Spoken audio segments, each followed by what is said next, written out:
If you've been brushing every day, wearing your do-rag, using products, and your waves still aren't forming, you're probably making the same mistake I made when I first started. And honestly, this one mistake cost me months of progress. I thought I needed a better brush. I thought I needed more pomade. I thought I needed to brush harder. Turns out, none of that was the issue.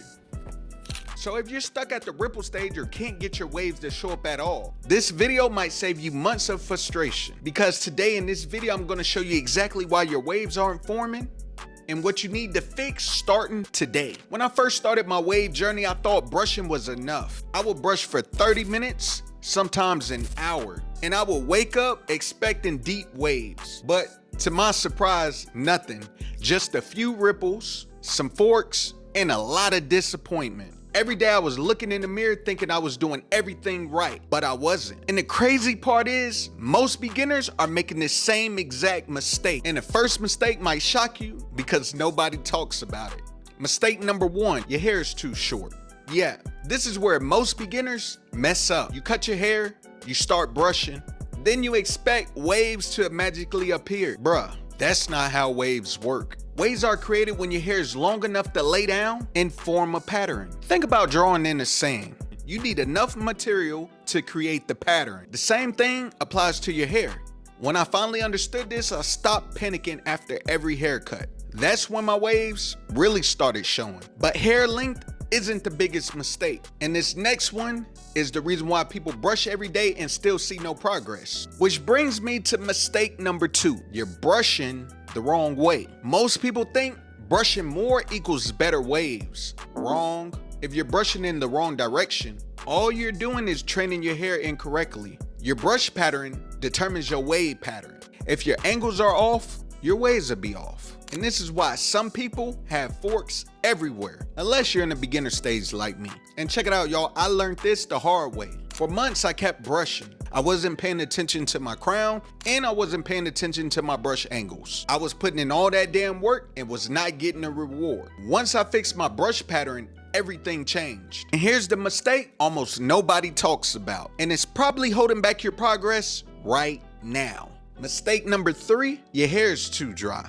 You cannot build healthy waves with dry hair. Dry hair breaks, dry hair frizzes, and dry hair just refuses to lay down. Your hair needs moisture. This is where a lot of beginners get confused. They think grease equals moisture. It doesn't.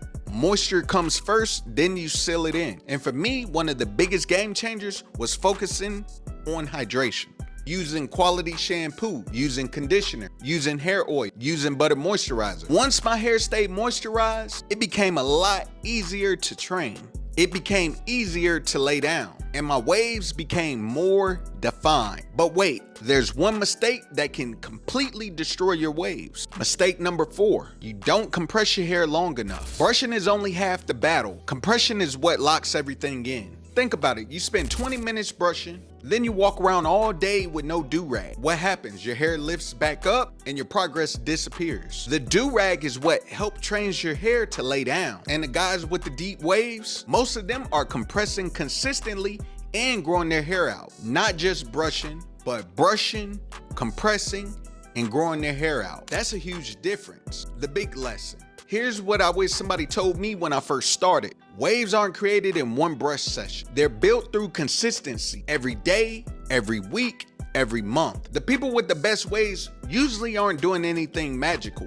They're just doing the basics consistently. Brushing, moisturizing, compression, woofing, repeating. And eventually, the results show up. Looking back, I wasted so much time searching for shortcuts. New brushes, new products, new tricks.